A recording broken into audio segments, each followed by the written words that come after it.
ရှေးခါက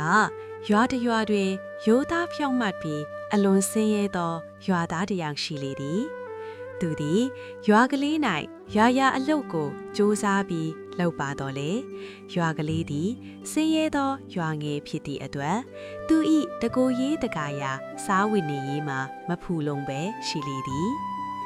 သူဆင်းရဲသည်ရိုးသားသည့်အဖြစ်ယတနာ၃ပါးကိုလည်းကိုင်းဆိုင်သူဖြစ်လေသည်ထို့ကြောင့်သူနေ့စဉ်ရှာဖွေရရှိသောမဝေယစ္စလာအာဟာရကိုပင်ဖျားတ၍စွမ်းတော်တင်၍အိမ်ရှိကျွင်ရှိသောညောင်ပင်မှာညောင်ရုပ်ခစိုးကိုပူဇော်ပတားပြီးမှစားတောက်လေရှိလေသည်ဤနည်းဖြင့်အစဉ်အတိုင်းနေခဲ့ရာညောင်ရုပ်ခစိုးသည်ထိုဆင်းရဲသားအပေါ်ကျင်နာသနာလာပြီးသူဆင်းရဲသည်ငါအားဝိမပြတ်စားဦးစားဖျားဖြင့်ပူဇော်ပြီး၏သူ၏ဂျေဇုကိုတုံးပြန်ခြင်းဖြင့်ကဲမတင်မီဟုကြံ၍တနေ့သောအခါရုပ်ခစိုးသည်စားဦးစားဖျားလာတင်သောသူဆင်းရဲအားကိုထင်ဖျားပြီးလျင်အစင်ရဲတာတင့်ကိုငါဂျေဇုတုံးပြန်သောအားဖြင့်ဤကိစ္ဆာတယမြေအိုးငယ်ကိုပေးလိုက်မည်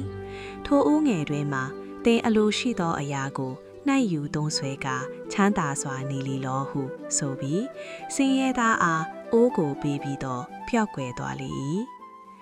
သူဆင်းရဲသည်အိုးကိုရပြီးနောက်ဝမ်းမြောက်မဆုံးဖြစ်ကစမ်းကြည့်မိဟုကြံ၍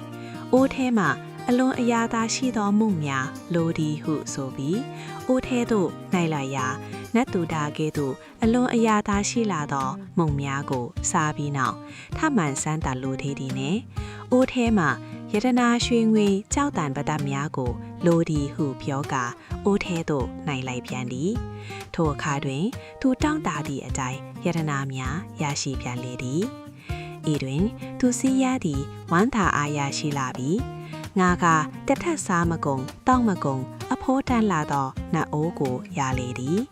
လောကကြီးမှာငါကြောက်เสียကဘာမျှမရှိဘယင်ကိုပင်ပြိုင်နိုင်သောငါပါတကားဟုရွှင်မြူးလာပြီးကွဲအောင်ကြိုက်လိုက်သည့်အပြင်ညင်အိုးငယ်ကိုလည်းမြူးကျွဲ့နေသည့်စိတ်ဖြင့်ချင်းလုံးကဲ့သို့တော်ကစားလိုက်ရာဤကိစ္ဆာတယအိုးသည်ဒူးပေါ်မှကျပြီးကွဲသွားလေတော်သည်